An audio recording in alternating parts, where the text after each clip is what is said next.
Welcome back, Emilio, Sebbi.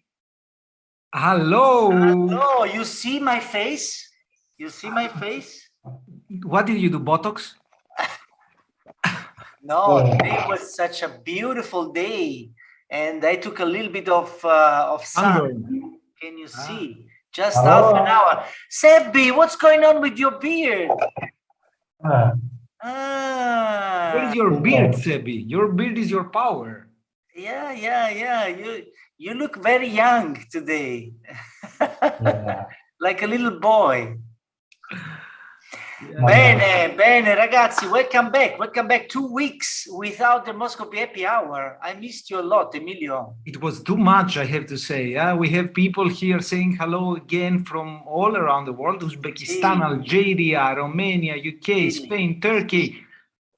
I want somebody from Latin America. I didn't see hello from Latin America, and I have a special, love for Latin America. Morocco also is here. But you know what? As you can see, I'm not in my home studio. I'm away, yeah. And you know why? Where are you? Well, I'm in Halkidiki, in a nice but resort place. But you know why? Why? Well, that's why I love Greece also. In Greece, May the 1st is a holiday, also in Italy. Okay, yes. Okay. And since May the 1st is Sunday, we celebrate May the 1st on the May the 2nd. So tomorrow is a holiday. This is only happening in Greece. This is wonderful, isn't it? So tomorrow it's a holiday. It is impressive. Are you jealous? I'm very jealous. Very jealous. Definitely. So, by the way, so you are enjoying also great weather, spring weather. Yeah. The first smell of summer, first smell of summer. So let's go to the topic of today, which, by the way, you see, Mexico, Argentina, Peru, Guatemala, Chile. It's so nice. Come on. Also Thessaloniki, by the way. Thessaloniki, okay, yeah, sure. Clear. By the way, what is the topic of the Dermoscopy happy hour of today? The topic of today is let's see. Yeah, it's based on the question of the week. Do you link white color to a benign lesion, a malignant lesion, or both? Malignant, benign, both. So please, both. We will be speaking about white color, which looks a little bit a neutral color, right? Yeah. It's not one, of the predominant ones like blue. I mean, black or red. Yeah. But it is quite informative, as we will discuss. Today. Definitely. And so let's see how things are going with our friends. Sebbi, show us the results. Okay, both, of course. That's the most reasonable answer to this question. So both malignant and benign lesions can be showing white color. So Emilio, what paper of the week you are going to present us? I am going to present you a paper that I like very much. But we need first. But we need first. Yes, come on. Sebbi, paper of the week. Paper of the week. Show us. Yes.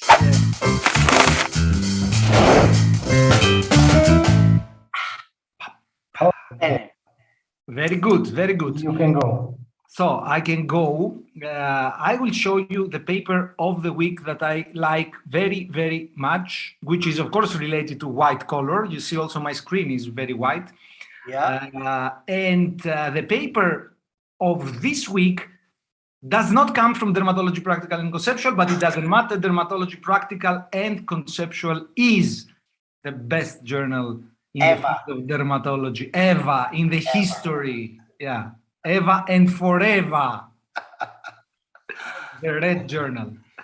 But not this week. This week, the paper comes from a journal, which, by the way, is not, I mean, this is a quite nice journal, the official journal of the Japanese Dermatological Association, with nice papers, but it's not so well known. This is also a journal with quite a good impact factor. And the paper was investigating these white shiny structures that we see in melanoma.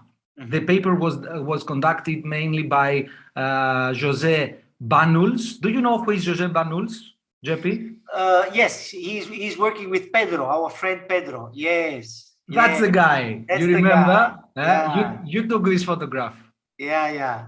Such a nice guy and very good colleague. Yeah. And by the way, here we are on that day. Here is also you. Looking quite fresh, I would say. Geppi. Yeah.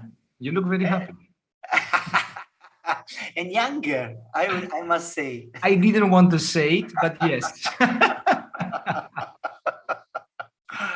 Okay. So Jose, in this paper, that really, I know pretty well the story. I know how long he was working on this, because he had this preliminary observation that, in fact, in melanoma, we see two different types of white shiny lines, thinner and thicker. Now, it's also a discussion, how should we call them?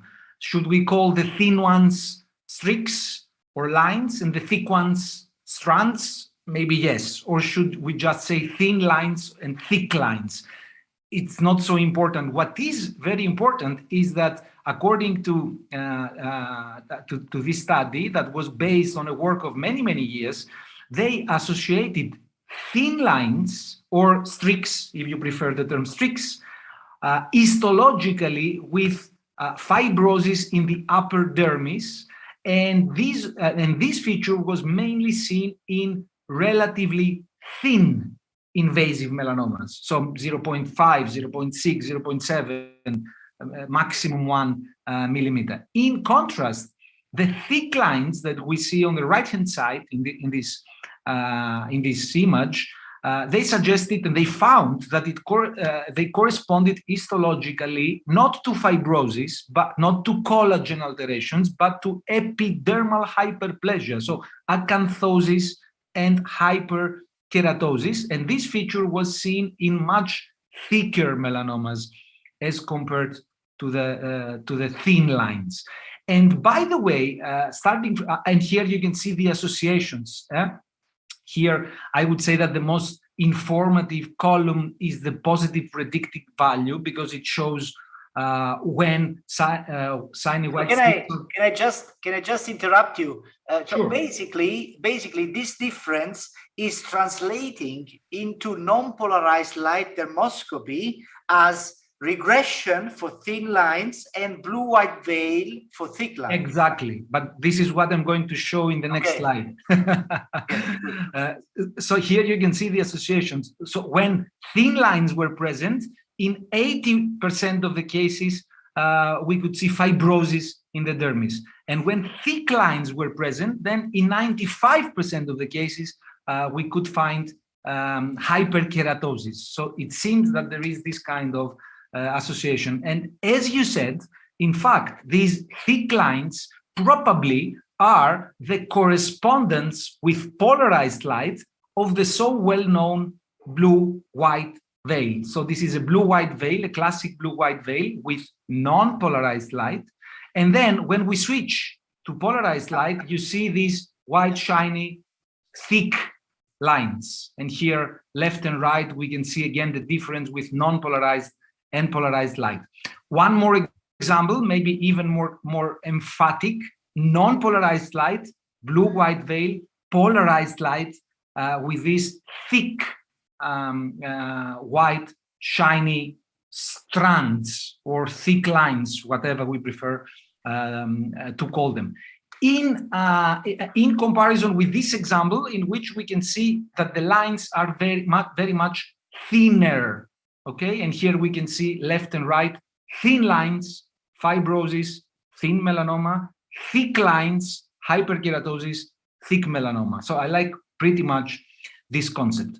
One point which is very interesting, and the authors mention it analytically in their paper, is that we know pretty well that thick lines or strands have been associated with basal cell carcinoma, while lines and streaks have been associated with melanoma. So it looks like the story is rather like this. So yes, very thin lines are associated with melanoma, blotches are associated with basal cell carcinoma, but thick lines or strands may be seen in both, in melanoma and in basal cell carcinoma. The difference, as the authors, as Jose mentions, is that in basal cell carcinoma, these thin lines, these strands, these thick lines, are not necessarily in an orthogonal orientation. They are, in a random distribution in the lesion, while in melanoma, they are characteristically orthogonal. And also, of course, that in melanoma, they are never roundish. They are never blotches as they might be in basal cell carcinoma. So this is the difference: thick, shiny lines in melanoma on the left, thick, shiny lines in BCC on the right. There is obviously an overlap, but there are also some minor differences. So that was the paper I wanted to comment, because I really think that there is some interest in this, and it's quite brand new, all this information. I have a few more things about white collar, but I would rather make a pause here. Maybe you show your cases, and if we have more time, then I might show a couple of more things concerning white collar in dermoscopy. Okay, very good, very good. So basically, you paid attention basically to the world, to the new world of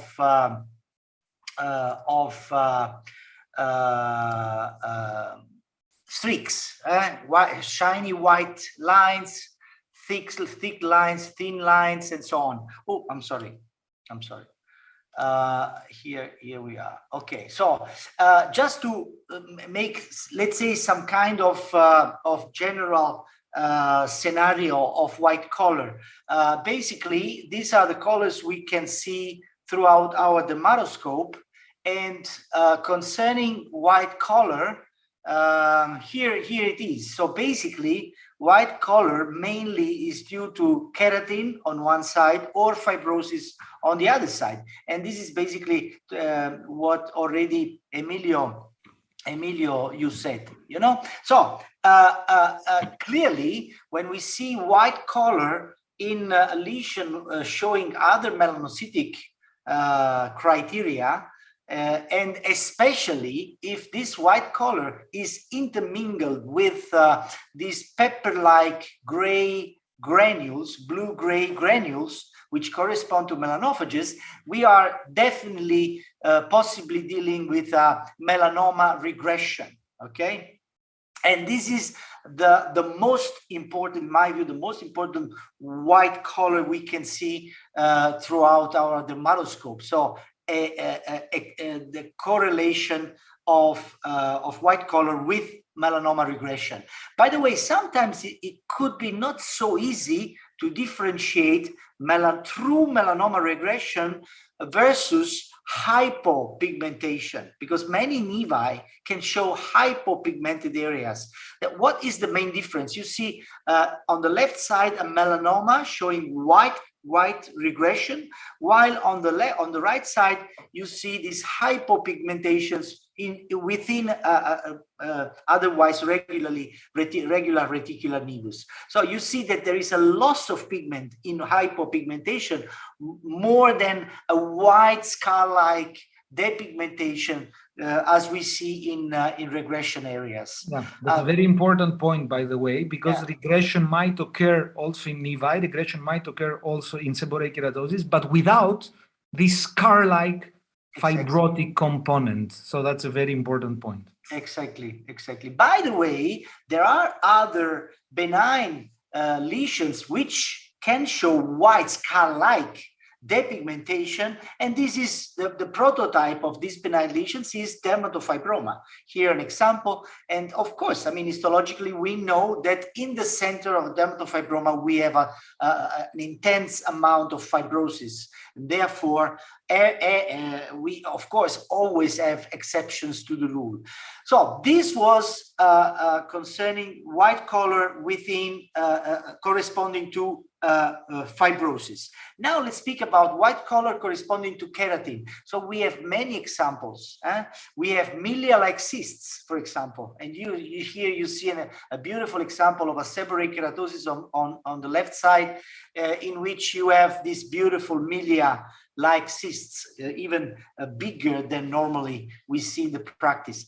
In contrast, on the right side, you see another type of white color, this kind of white circles, which correspond still to keratin, but this is let's say a kind of feature we see mainly in squamous cell carcinoma, including keratoacanthoma, of course. And here you see an example of squamous cell carcinoma. So again, white color means something, means a keratinizing tumor, which could be benign on the one side, seborrheic keratosis, or malignant to the other side, which is squamous cell carcinoma.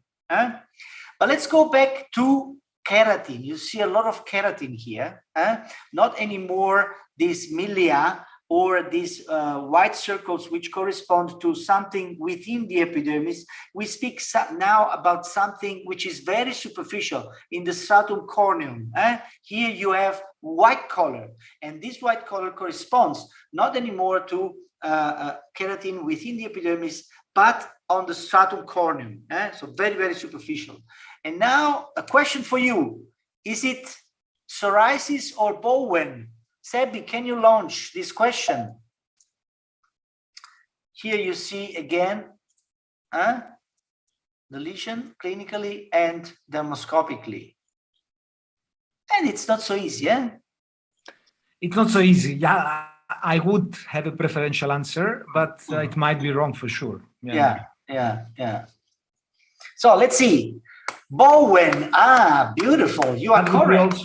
That would be also my answer. Yeah. Exactly. But why, Emilio? Why did you vote for Bowen? I would vote for Bowen for two reasons. First, because based on the clinical image, the lesion looked quite solitary. Exactly. Of course, we don't have the overview of the whole body, but from this area that we can see, the lesion is quite alone.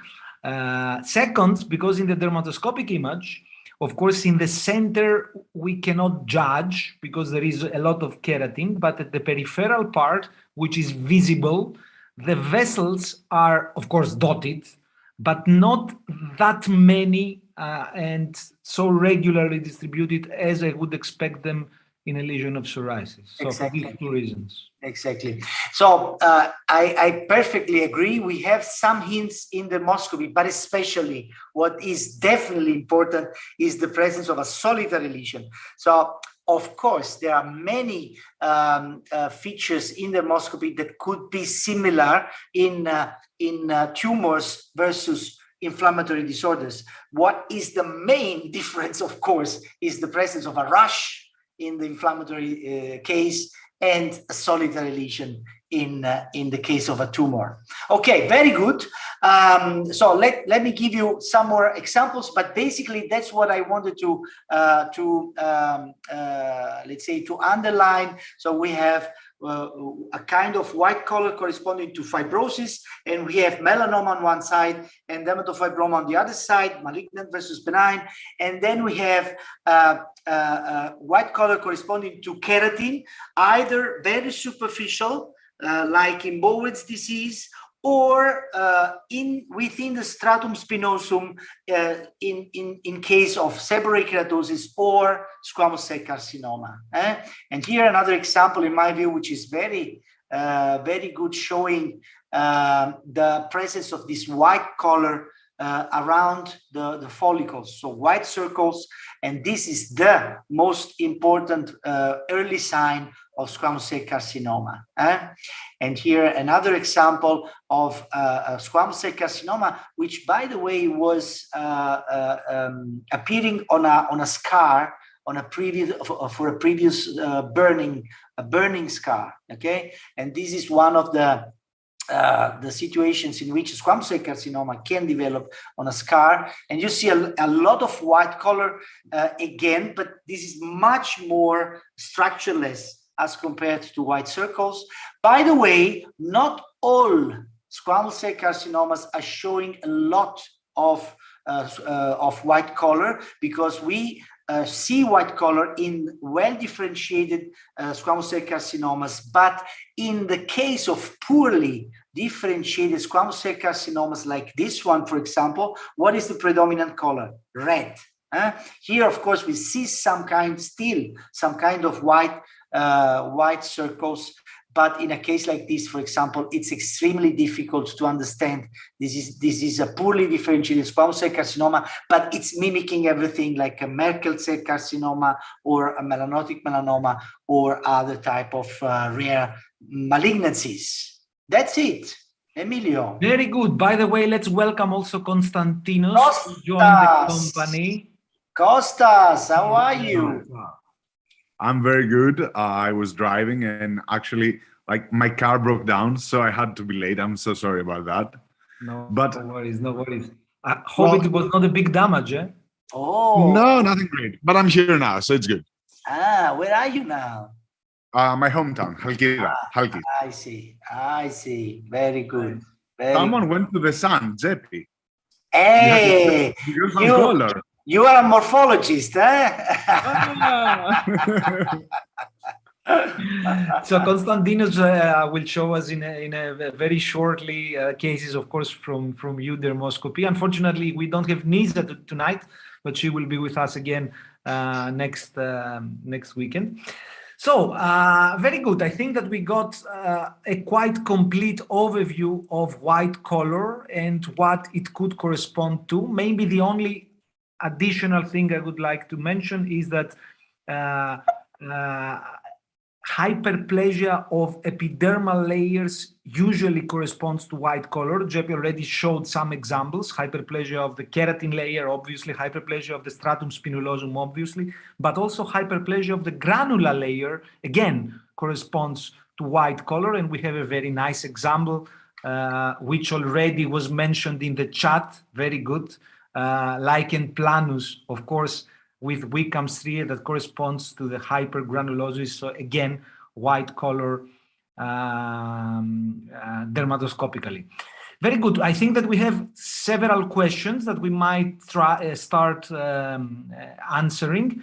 First of all, Anna Maria says that regression is lighter than the normal skin. Exactly. Right. This is what Geppi showed, that this scar-like depigmentation is a real white color, much more white than the surrounding skin, and this is the difference. Another question is, could we expect white lines, both thick and thin, in melanoma in situ? Well, I would say that in melanoma in situ, at least in the studies we have conducted, white shiny structures are not very frequent. And by the discussion we did earlier, which is the correspondence, it's reasonable that they are not very frequent, because we said that they correspond either to fibrosis in the dermis, which might occur in a melanoma in situ as a reactive process, but it's not so frequent, or they might correspond to hyperkeratosis, which usually occurs in thick melanomas. Of course, we cannot exclude that it might occur in a melanoma in situ, but it's not so frequent. By the way, there is a relevant comment also below by Verce. In a melanoma in situ lesion, which is flat and white color, regression is usually accompanied with peppering, a good sign of immune response of the host. While white color in a raised lesion, usually over structureless blue or black sign, is a sign of thicker invasive melanoma. Exactly. That's what we commented, that in thick tumors it corresponds usually to to hyperkeratosis, while fibrosis is probably, as Verche mentions, the result of an immunologic attack, the result of a regression. So it could be a good sign of a good immunologic response. Khan is asking what is the difference between keratin pearls and white circles? Yeah, maybe we can go back to because it's always useful to speak about images. Okay, so this is an example of white circles. Okay, so you see that what is white is a kind of rim. So in the middle of this clot, there could be yellow color, there could be red color, there could be brown color, but what is white is just the rim. While in a case like this of a seborrheic keratosis, everything is white. Exactly. I suppose that could be the main difference. Exactly, because the white circles surround the follicular opening. So that's why we see in the center of a classic squamous cell carcinoma, while in seborrheic keratosis, as shown here and also in the histologic images, they don't surround the follicle. They are just keratin masses quite superficially. Very good. What is the pathologic correlation to negative network? That's a very good question. Would you like to try to answer? It's not easy. It's not. First of all, negative network is not a real white color. I mean, negative network is in fact the absence of pigment. Yeah. So it's globules surrounded by a reticular depigmentation. Initially, it was described as reticular depigmentation, which is a quite accurate description in my view, because it's just the loss of pigment. Mainly, in my view, I mean, nobody was studying this structure histopathologically, basically, but it could be possible that since this reticular depigmentation is mainly seen in spitzoid-looking lesions, and spitzoid-looking lesions, they have a lot of large nests, very large nests of melanocytes, which are pigmented. So maybe the space around the nests is non-pigmented, and it could be possible that this is an explanation, but I'm not sure that this is true, by the way. Yeah, and also the reed ridges become a little bit more hypertrophic and large. And this is the case in Spitz-Nevi. Can we see white lines in photo-damaged skin?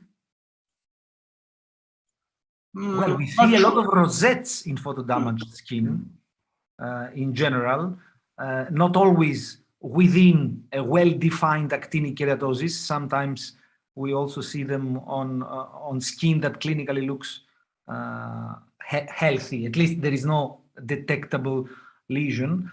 But white lines, I don't think so. No, I don't think so. Regarding the previous question, so there is this beautiful paper by Aimilios Lallas with on JAMA, on JAD. So the initial work, I think there are two papers on correlation. There's one from Teresa Russo and you, Geppi, and this one also from Aimilios Lallas, which seems to be elongated reed ridges bridging the surround of large nests of melanocytes, and that's why it looks this white color. Yes, exactly. Yeah. Both large nests and rated ridges hyperplasia. Yeah. How do you explain white halo in Sato-Nevi? Well, it's vitiligo. Yeah. Vitiligo. It's precisely the same procedure as in vitiligo. It's an immunologic attack against the melanocytes. So, in fact, it's according to many, it is a manifestation of vitiligo, Sato-Nevus. Histologic background of the negative network, we discussed about it. The broadened reed ridges correspond with reticular depigmentation, exactly, that's what we said. what other lesions can show white streaks? Good point by Katrina. What other lesions, other than melanoma, other than basal cell carcinoma? Dermatofibroma, blue nevi sometimes. Kaposi sarcoma. Kaposi sarcoma, yeah. Yeah. Irritated seborrheic keratosis. Yeah. But never ever a dermal nevus is showing white streaks. Exactly. Never. Exactly. That's the point. We have to recall. This is the most important thing, because mainly the main differential diagnosis when we see a lesion like this is dermal nevus versus something else. And see if we see white streaks, it's not a dermal nevus. Exactly. Merkel cell carcinoma, yes, of course. Merkel cell carcinoma in the small series that have been described shows quite frequently white streaks or white lines, maybe more frequently than any other tumor. But of course, the problem is that with Merkel cell carcinoma, we have just small series described up to date. But in this small series, yes, it's very frequent in Merkel cell, together with the pink coloration of the tumor. Adnexal tumors also says radia. Sure, could be, definitely. What else? A lot of tumors. Yeah. So I remember, Geppi, that when you said a few years ago that you don't consider this, it was quite the beginning of the description of these white shiny structures, and you said that you don't feel that they are specific of anything. Do you still say so? Well, yeah, still more or less the same. I say the same, but with the exception of this issue of dermal nevus. You know, this is where I really find the issue of white streaks relevant, because it happened to me, you know, to have amelanotic melanomas in which I was not sure, is it something more than a dermal nevus? And then since I saw some white streaks, then I considered that this lesion could be something more. Yeah, and of course also in amelanotic tumors, when the information we get from pigment is absent, then it might be in some scenarios that these shiny structures might be particularly helpful. Superficial BCCs on the lower extremities, also very helpful. Yeah, absolutely. Can a previously traumatized dermal nevus show white lines due to scar from trauma? Of course, yes, but they are not white shiny lines. They are scar-like color that might be linear or whatever, in whichever shape, because the trauma is a trauma. So yes, this is a case in which we might see white color in nevi. Another example of nevus with white color is the so-called sclerosing nevus, the one located usually on the upper back of young men, usually, which does display quite a lot of white color. Verce says that there are white lines intersecting angles in pincus also. Recent paper by Ash. Yeah, thank you, Verce. In hydrochistoma. Well, I have never seen it. I have seen several that look like BCC, but never do they have shiny white lines. Yes, but of course, in hydrochistoma, we see a lot of white. I mean, it's predominated by this translucent, you know, I don't know if we should say white, but it's the translucent hue of hydrochistoma. Yeah. You know how to make a diagnosis of hydrochistoma sure, completely sure? How?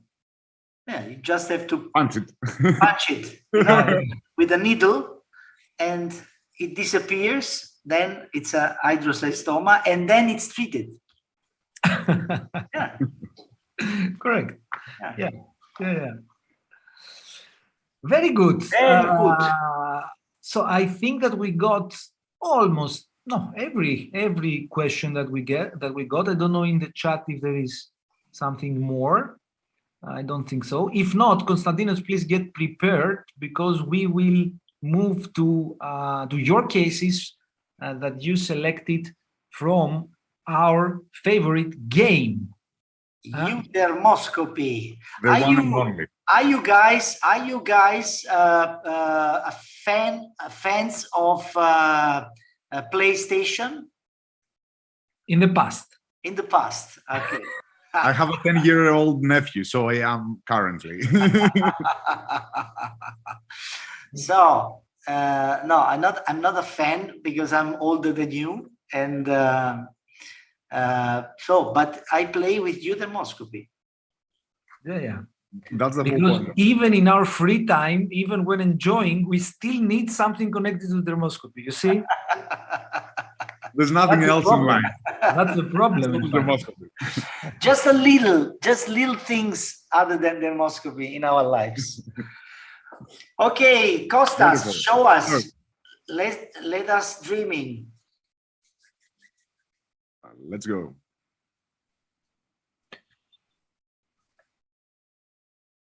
There we go. There we go. So it's May 1st. May the force be with you. It's the month dedicated to Star Wars. And we have 3 cases from Dermoscopy selected for the white collar. First one, a case on the buttocks of a 77-year-old male. It says male, but lady, presents with a chronic unhealing lesion, unchanging for the last 2 to 3 years. And this is the clinical. But are we sure that this is the buttocks? Well, I mean, that's what it said, but it looks like lower leg, right? Yeah, exactly. Yeah, I know. Yeah. But yeah. Okay. Anyway. Lower legs. I would say lower leg. Yeah. And this is the Dermoscopy. Any ideas? Excisioma. I remember when love Luke first time used this term, excisioma, meaning that I don't know what it is for sure, but I definitely know it has to go up. Well, a lot of white collar. White collar, glomerular vessels. Yeah. Clinically, it's a very worrisome lesion. Maybe there are some hints. So, of course, we all agree that this is suspicious and it has to be. Poroma. Yeah, poroma is a very, very nice optimistic thought. Another optimistic thought in the chat is clear cell acanthoma, but could be. But of course, I would say consider. Yeah, also porocarcinoma. Porocarcinoma. Yeah. If there are clues for something, I would rather vote for squamous cell. Yeah, me too. Because there are some vessels that rather look like coiled or dotted. This type, and also, if I'm not wrong, I can see some white circles surrounding follicles in the central part of the lesion. But of course, these are tiny clues that might be. Yeah. I think that we all agree that we would favor squamous cell most likely, right? Yeah. And let's see. Well, the vast majority of people that voted also thought the same. Some people thought that it could be an irritated sepke. It's a good thought, but I think that the coiled vessels here point more towards the SCCIS. And melanoma has some votes, but I mean, excisioma for sure. I think that we would vote squamous cell carcinoma, as most people voted as well. And our next case is on the lower limb from Italy, female, present there for 1 year, with this dermoscopic appearance. Aimilios? Yeah, come on, I don't know. Ulceration in the center or trauma even from scratching, I don't know. White structureless at the periphery. Could be even a dermatofibroma in my view. Yeah, but I don't know, I'm not sure. No way to make a diagnosis here. Yeah, I think no way as well. I would go for traumatized DF versus squamous cell carcinoma, I think. Yeah. And the majority of the people voted for dermatofibroma, for irritated dermatofibroma.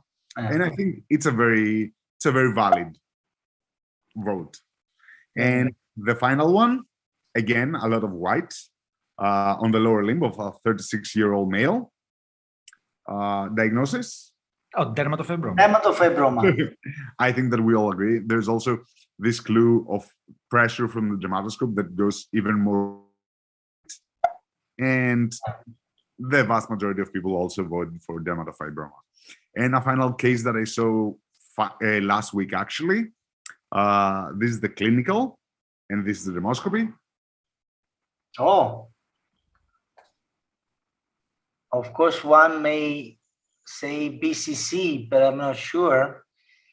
Could be, okay, now we have to be cool, we have to say something trichoepithelioma. Or, it makes sense, but no, it was a BCC. Just as a reminder of the one, make globules, a new BCC structure, and two, white papules on the face. We actually published a paper a couple of years ago on that, that white papules on sun-damaged surface are usually BCCs, and most frequently of aggressive subtype, morphiiform or micronodular. Yeah. Very nice. What about fibrous papule of the nose? How does it look like dermatoscopically? You know that recently I have excised a couple of because I was not sure. Excellent. So we were doing a study about that, how to differentiate nodular BCC on the nose versus angiofibroma. I think that the main finding hasn't been published yet, but it's on the work. It's count of follicles, hair follicles. So the angiofibroma maintains the number of follicles, while on nodular BCC, it gets disrupted. So you can see the disruption of architecture of hair follicles. I think that was the main clue that we ended up finding. Okay. In your experience, Geppi, any other clue? No. Of course, there are clinical clues. Yes, exactly. Clinically, but also, I mean, I got the impression that fibrotic papule of the nose is showing nothing in the dermoscopy, just nothing, you know, and that's why you can exclude the BCC. That was also my idea, that I would expect to see nothing, and that's why maybe it was just accidental. We excised recently 2-3 fibrous papules with quite a lot of vessels, which were, you know, linear and ramified. So it was not an expected diagnosis. In fact, I included one, if you remember, in one Kahoot a couple of weeks ago or 3 weeks ago. And of course, it was really tough for everybody. Very nice. Beautiful. Thank you, Kostas. Thank you. Thank you for everything. But I suppose we have quite a number of cases from the participants, right? We do. Definitely. Let me see if we have something more in the Q&A. No, we answered it. BCC is always shiny because of the stromal reaction. Yes. Correct. I think that we took everything. So let's see the cases sent by the participants. And when we see cases sent by the participants, how do we start? Penelope's gift. Penelope the artist. Penelope the artist. There we go. So Penelope's gift for this week is related, as usually, as Penelope is doing in the last weeks. Her challenge is related to the previous topic. So our previous topic was blue color, and now we have a nice challenge of blue lesions. Beautiful. Number one. As usually, you will try to guess, and as usually, you will find very few correct answers. No, I'm joking. Of course. So, but I vote for blue nevus on number one, angioma number two, BCC number three. Very good. Angiokeratoma, traumatized angiokeratoma number four. Wow, number five, BCC again. And dermal nevus number six. Dermal nevus. I will go for Spitz nevus on number one. I agree with Geppi on two. On three, I would go something like Kaposi, vascular tumor. 4 angiokeratoma, 5 4 is BCC, vascular, yeah. and 6 also dermal nevus. Very good. Do you want me to open the envelope? Please do it. Okay, so very well. Blue nevus. Pigmented epithelioid melanocytoma, number 2. Wow. Nice. Do you want to see it again? Yeah, here it is. Yeah. Let's see. Okay. BCC, correct. Number 3. Yeah. Number 4. Nodular melanoma.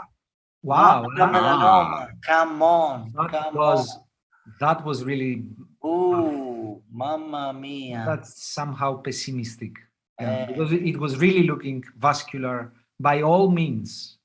By all means. Wow. I don't know if at the periphery maybe there are some tiny vessels, but it's really looking vascular. Then hemangioma 5 and nevus, congenital nevus in dark phototype. Very good. Beautiful. Thank you, Penelope.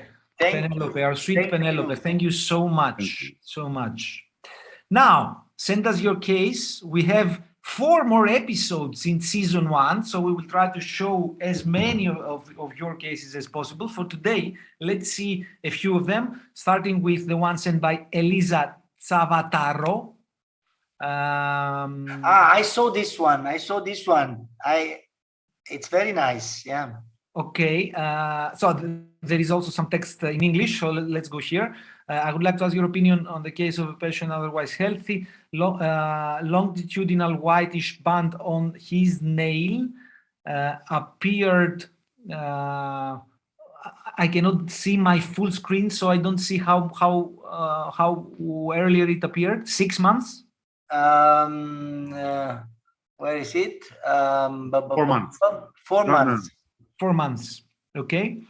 My mycology examination is negative because we always do a mycologic examination where there is something on the nails.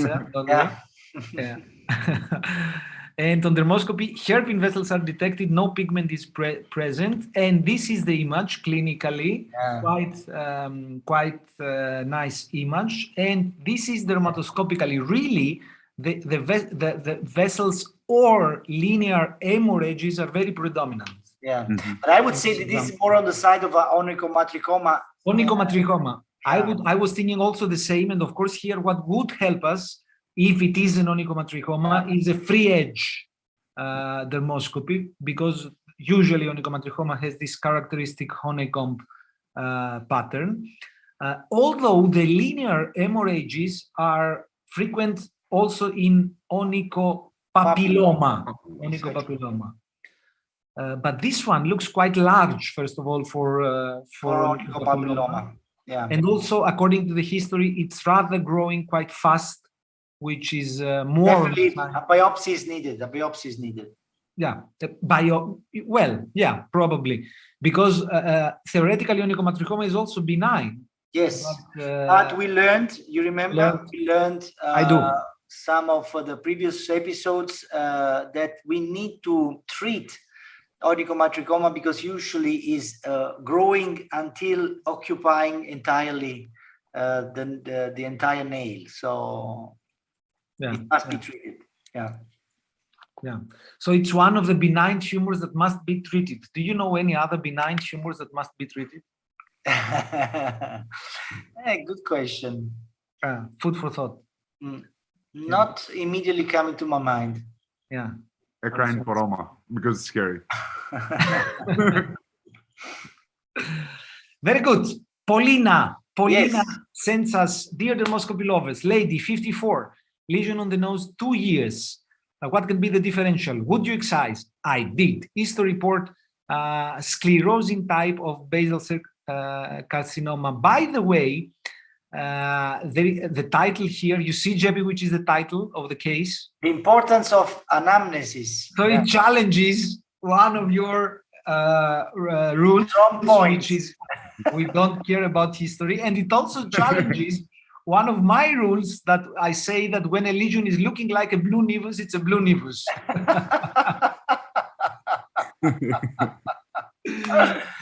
Yes. Yes. No, the story here is that according to what Paulina says, the history helped here because, probably it looks like a blue nevus, but since the patient said that it's recent, this is the reason why she decided to excise, and it was a basal cell carcinoma. Could be. Yeah, of course.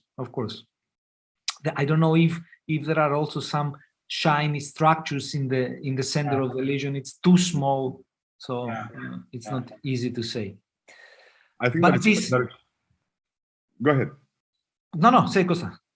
No, the only thing that I'm seeing, what we were discussing before, is the disruption of the hair follicle architecture. Like in the center of the lesion, they're totally disappearing. So that's a good point. Yeah. Good point. So this case is challenging one of our rules, but the next case is confirming one of the main and very important rules. Case by Geppi, 35-year-old lady with a new pigmented lesion that appeared during the end of the pregnancy. It looks definitely like a Spitz nevus, but it's not a Spitz nevus, it's a spitzoid melanoma. And of course, this confirms the rule that after the age of 12, after puberty, spitzoid-looking lesions. How old is this patient? 35. Yes, but you know what? Because of the location, the knee, I would have asked the second opinion because, sometimes these spitzoid-looking lesions could be really difficult for the pathologist. Yeah, definitely. But no doubt that the rule is very important to remember and apply, that in adult patients, spitzoid-looking lesions should be excised. Also, the next case by Alberto is also confirming, I think, if I remember correct, one of the main rules. So 66-year-old woman, long-standing lesion on the right thenar, dermoscopy, lots of rosettes. Any ideas? Punch biopsy, mild squamous dysplasia. I will do a larger biopsy. Stay tuned. Sorry, no. It was a wrong. No. Okay. Wrong text. This is my mistake. The case. Emilio? We lost Emilio. Yes. We lost Emilio. Now we are blocked on a very curious situation. We don't know. But on a very weird lesion as well. Yeah, a weird lesion on the acral side, and this is really looking a little bit like this kind of early melanomas that we discussed some times ago in the happy hour, in which in these early cases of melanoma, sometimes histopathologically could be difficult to make the diagnosis, the proper diagnosis. By the way, Kostas, are you happy that in Greece you celebrate May the 1st, on the May 2nd? Very, very, very much. I have to admit, I don't have any hospital tomorrow, so that's what in my hometown. Do you celebrate tomorrow as well? No. Nah. Unfortunately, May the 1st occurring on Sunday, it remains on Sunday, and tomorrow we have to work. Yeah, these are only Greek. It's Greek ingenuity that creates those. It's Greek philosophy. Exactly. Greek philosophy. You know, that's the most important thing. It's a philosophic attitude. You know. I know, but I mean, Italian had such a great sentiment about philosophy, about drinking wine and enjoying. What happened to that, Geppi? We need to bring it back. We wanted to become more North European guys, Yeah, but you're in Napoli. Napoli alone should maintain that. The Magna Grecia. Sorry. So, but it looks like Emilio had a major problem with his connection. Indeed. But we need him to not only to finish the cases, but also to go to the Kahoot quiz. So hopefully he will come back. Hopefully he will. Let me tell you today. So you said correctly that today I went on sunbathing, and but I stayed half an hour only under the sun. Really? Emilio, here you are. I was punished because I did a mistake. You know, yes, you were punished. Yeah. And my computer punished me, and that was fair enough, I would say. Yeah. Okay, so in the UK, they also have the day off tomorrow. Ah, really? Yes, that's what they write. I see. So, Emilio, we are very curious now. So, okay, this was the case corresponding to the text I showed you earlier.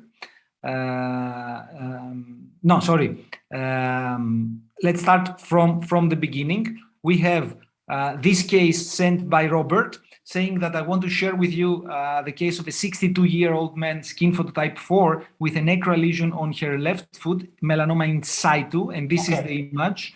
Okay. And I said that this confirms another rule, because in fact, this is a melanoma in situ without a parallel ridge pattern. That's why we often say that, yes, the parallel ridge or furrow is a very important question on acral moles, but this is not the only question. Yeah.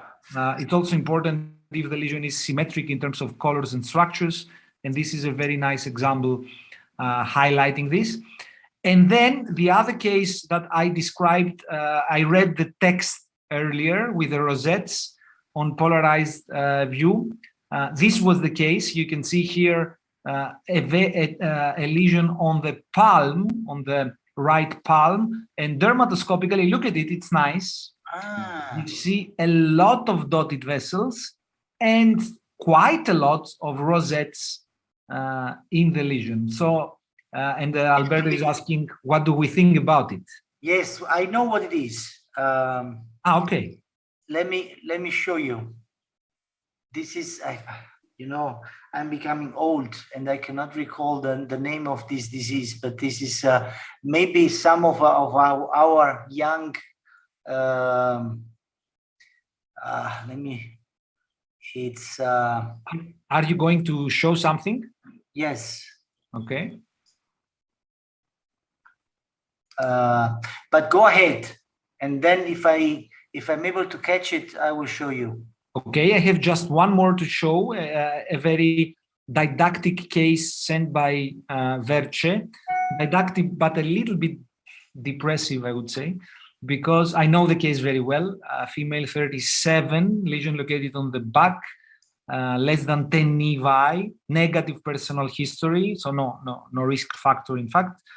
The lesion was spotted by the family doctor. The lesion is this one, dermatoscopically, and here if we zoom in a little bit, we can see quite structureless pigmentation in the center and quite a lot of milia-like cysts, don't we? Do you agree?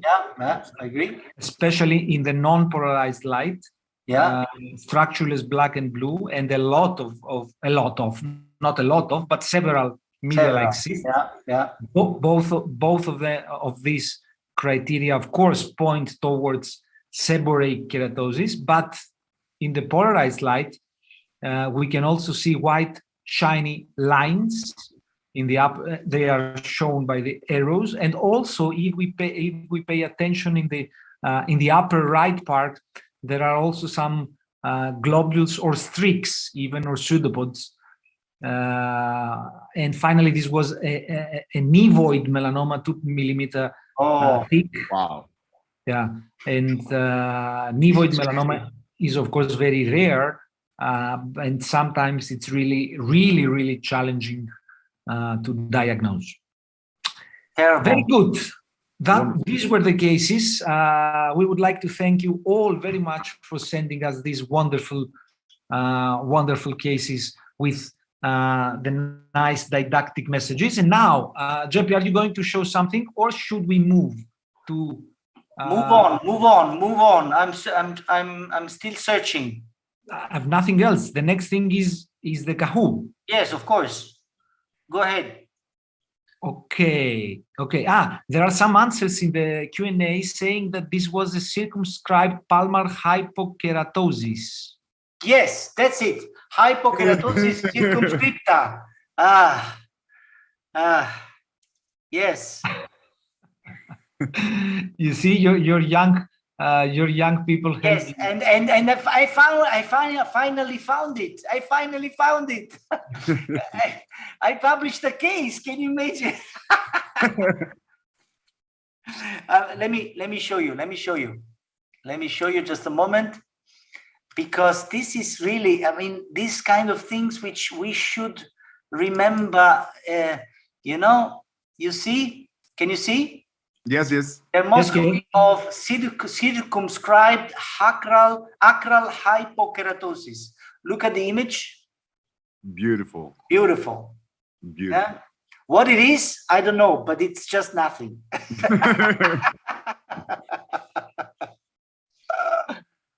Yeah. See? Very good. Wow, nice. Yeah. And in your case, there are also rosettes, because I cannot see here. No, not in this case. Rosettes. Not in this case, but I suppose that this is very, very similar to the case showed by Alberto, who was the. Yeah, I think Alberto. Yeah. Anyway, yeah, hypokeratosis. Hypokeratosis circumscripta. Okay, I think that we are ready to go. Let's go. And finish with our Kahoot session. Andiamo. Let's go. 5 cases, Monday to Friday. Here we are. So do you see the pin on the screen? Yes, 3696987. Yeah, there we go. There we go. Here we are. Wow. When they start, entering, pop. I like it so much. Yeah. By the way, we should do something with all these Kahoot cases that we have played with. It's now so many.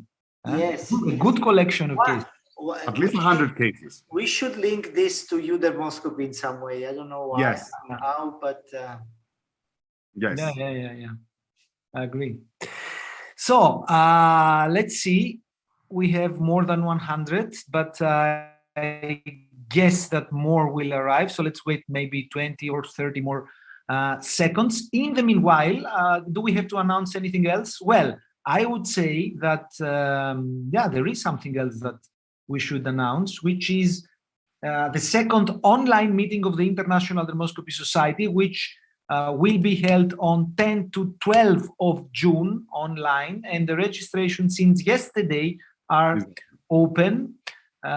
So we invite everybody to register. It will be a very nice meeting with a lot of fun, a lot of gaming, not so many lectures, a lot of discussion panels and interaction, and a lot of gaming using Dermoscopy, using the Derma Challenge, and also a challenge against AI, as usually. This is very, a big trend. You cannot avoid it. Yeah. Nowadays, you cannot avoid it. We have to challenge AI a little bit. Just to answer a question that came, if the Dermoscopy meeting is going to be recorded and be viewed at a later date, yes, it will be available for, I think, 1 month afterwards. Yeah. 1 month afterwards. Very good. So I would say that let's start.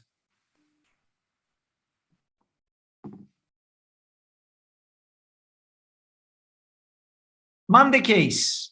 So on the scalp, non-pigmented, as you can see. Should I go next? I think so. Can you imagine that at a few years ago, people had to decide just based on this, without dermoscopy, what to do with it? No way. So now, with dermoscopy, actually, it doesn't change too much. No, I don't agree. And you will see based on the answers of the people. So, which is the diagnosis here? Actinic keratosis, squamous cell carcinoma, basal cell carcinoma, or poroma. In my view, dermoscopy helps. Come on, I don't agree with you. Dermoscopy helps here. Come on. Yeah, okay. Dermoscopy helps. Yeah.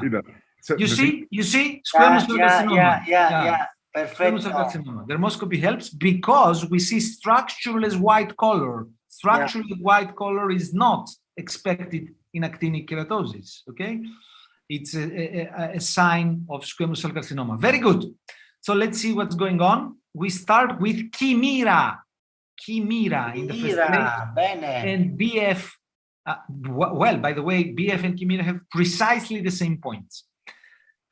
Let's Emilio, you should just not the entire screen is visible. You have to put full screen.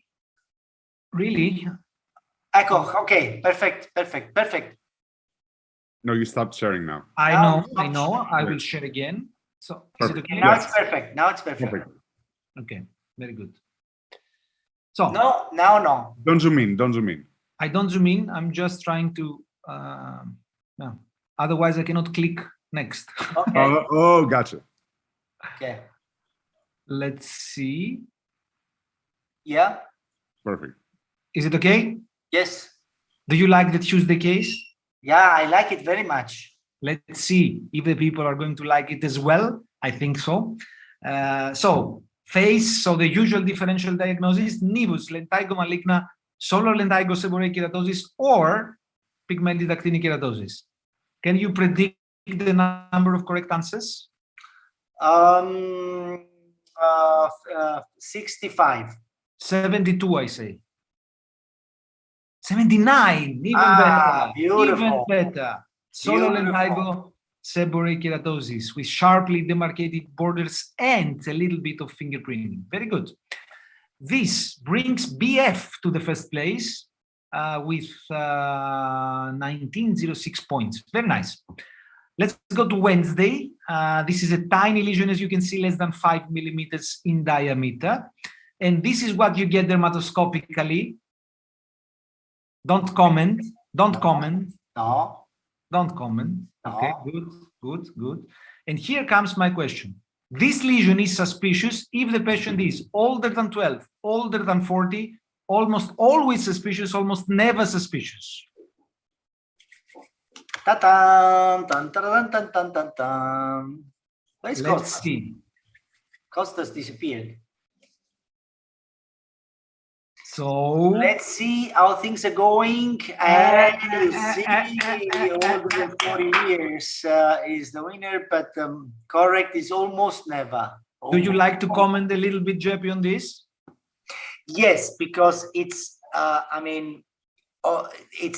like this almost never suspicious, because of course, if I see this lesion in a 75-year-old man, definitely I'm going to excise it. But this is extremely rare to see such a globular nevus. So a melanoma showing globules at the periphery is showing something in the middle. It cannot be possible that there is nothing in the middle which is reminding to melanoma. Exactly. I don't know if you remember, but a year ago, Ash, Margub, and the guys from the memorial, maybe Konstantinos was also part of the team that still published a very nice paper showing in which they evaluated all the lesions that they were able to retrieve from their data with peripheral globules, and they didn't find even one melanoma with peripheral globules and nothing else suspicious, not even one. So of course there were some melanomas with globules at the periphery, but also additional melanoma criteria. So when we only see globules at the periphery, it's almost never suspicious, of course, with extreme exceptions. Okay, this brings Pau in the first place. And this also brings us to Thursday. For Thursday, we have this lesion, quite pigmented and somehow hyperkeratotic. This is dermoscopy. I see. You see? Okay. And let's see now the options. The options are dermal nevus, melanoma, squamous cell carcinoma, and seborrheic keratosis. how many correct diagnoses do you expect? No, I think that it's not easy. It's somehow tricky. I think that something like 50. 50. 50. Yeah. 70. Bravissimi. Very, very good. Seborrheic keratosis. It's impressive. If we became able to diagnose seborrheic keratosis like this one, this is great news. That's really great news. Very good. And Pau is still leading the scoreboard. And let's see what will happen with the final case, which is Friday. So I don't need to comment anything unless the only thing I would like to comment, if it's not visible from the image, is that this is a young male, okay, yeah, with a lesion on the upper back. This is what you get dermatoscopically, okay? Okay. Very good. And now comes the question. So what kind of nevus? Is it a Megerson nevus, targetoid demosiderotic nevus, sclerosic nevus, or malignant nevus? Malignant nevus. The malignant nevus is like saying Yeah. a very bad, good pasta. A very Very good. Sclerosing nevus with a characteristic anatomic location and these fibrosis-like structures. We discussed about it also in today's episode. Very nice. So let's see. Beautiful. Let's see the podium. Number 3. Pau. Pau. Bravo, Pau. Number 2, Val. And number 1, our winner for tonight is Verce. Unbeatable. Verce is unbeatable. That's very, very nice. Very, very nice. Verce, by the way, is also a standard contributor in Dermoscopy Happy Hour, sending us cases very, very frequently. And it's so nice that she also won today's Kahoot. I don't know if we have Verce, if we can have for a moment Verce to say congratulations and also goodbye to everybody. And Verce is also playing good dermoscopy all the time. She's everywhere. Verce is a really strong Very player. active. Very active, very active. She's a great colleague, and I know her very, very well. The winner is Verce Teodorovska, Sebi. I don't know if you can find her, so that we say all together, good night. What else? Next Sunday, 7 o'clock. Yes. Let's remind everybody that we have only few episodes until we finish the season, number 4.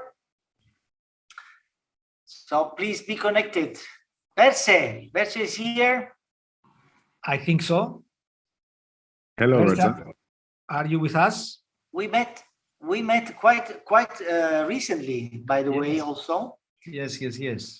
And Recently. So I don't hear and I don't see Verce, unfortunately. But in any case, Verce, congratulations. Verce? Hey.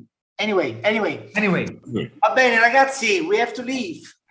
So have a great evening. Enjoy. I'm very jealous about you guys that tomorrow you don't work. So see you next Sunday. Un bacione. Bye, Sebastiano. What's the subject for next week? It's a surprise. Surprise. Wonderful. Ciao. Baci Ambrazi. Ciao, Bye, ciao, everyone. Have a good night. Ciao. Bye. Bye-bye.